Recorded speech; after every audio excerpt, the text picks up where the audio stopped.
Il est 12h22, je voudrais qu'on écoute peut-être le président de la République Emmanuel Macron qui a réagi ce matin à l'accident dramatique, bien évidemment, de cette jeune femme, Samara, qui a été agressée à Montpellier.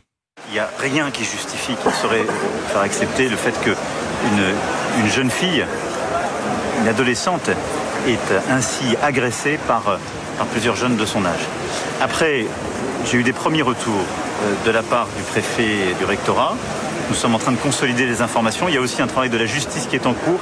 Donc je serai à ce stade très prudent pour ne pas qualifier les choses. Je sais aussi que beaucoup de diligences ont été prises par la communauté pédagogique et je pense qu'il est important dans ce moment-là d'abord d'être aux côtés de cette jeune fille, de sa famille, de lui apporter tout notre soutien, d'être extrêmement ferme à l'égard des auteurs de ces faits.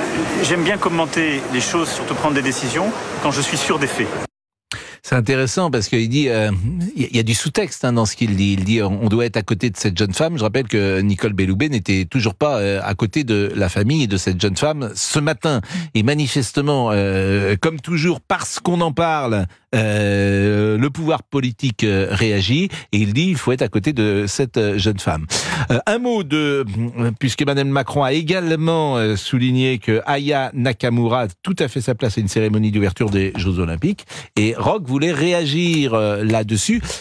Je suis pas certain, quoi. Maintenant, tout le monde doit connaître Aya Nakamura. Il y a une quinzaine de jours, 3 semaines, je ne sais pas si tout le monde la connaissait, notamment les gens peut-être qui ont plus de 50 ans. C'est souvent générationnel, la musique. C'est une jeune femme qui vend des millions dans le monde de entier. disques, une des stars françaises les plus importantes et qui effectivement joue avec les mots.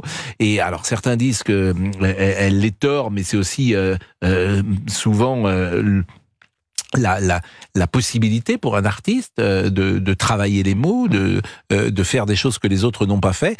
Et Roch voulait peut-être sur ce sujet nous donner son avis. Roch, bonjour.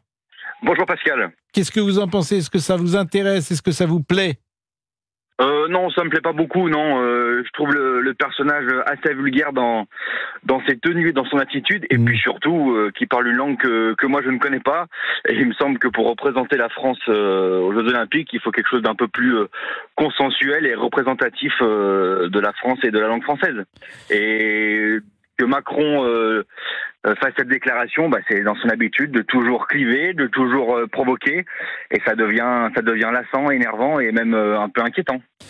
C'est des paroles peut-être, alors c'est du rap, là je parle à la jeune génération, Olivier Guénec. Oui, dites-moi Pascal. Je parle à la jeune génération, a priori c'est vous? Oui, dites-moi. Bon, oui. Et hello papy, mais qui est pas ça, j'entends des bails atroces sur moi, etc. Ouais. Bon, Ouais. Oui, c'est le langage. C'est un langage, moi je trouve que c'est pas mal, au risque de vous choquer, parce que... Mais c'est pas parce qu'on est jeune qu'on doit parler mal et dans un langage non français. Ça m'étonne de vous, Pascal. Mais parfois je suis étonnant. Mais je veux dire, c'est pas la balade c'est pas la balade des pendus de François Villon, frères humains qui après nous vivaient. N'ayez contre nous les cœurs endurcis.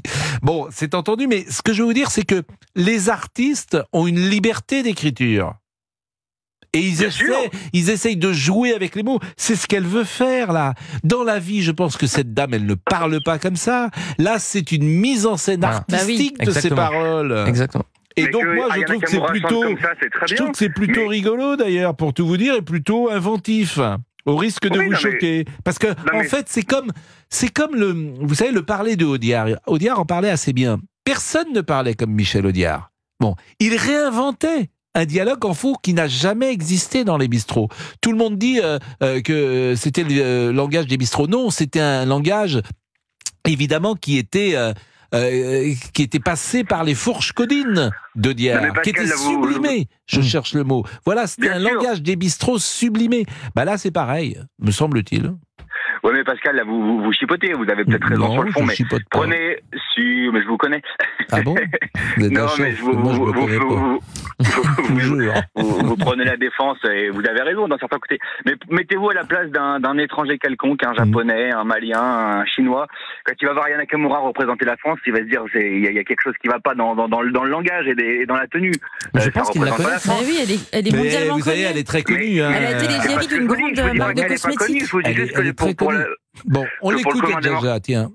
On l'écoute et vous me dites ce que vous en pensez. Moi, je commence à bien la connaître, Jaja, parce qu'on l'écoute sans arrêt. Avec Fabrice Lafitte. Y'a pas moyen, Jaja. Oui, pas Mais moyen. un autre de ses grands succès est Pookie aussi.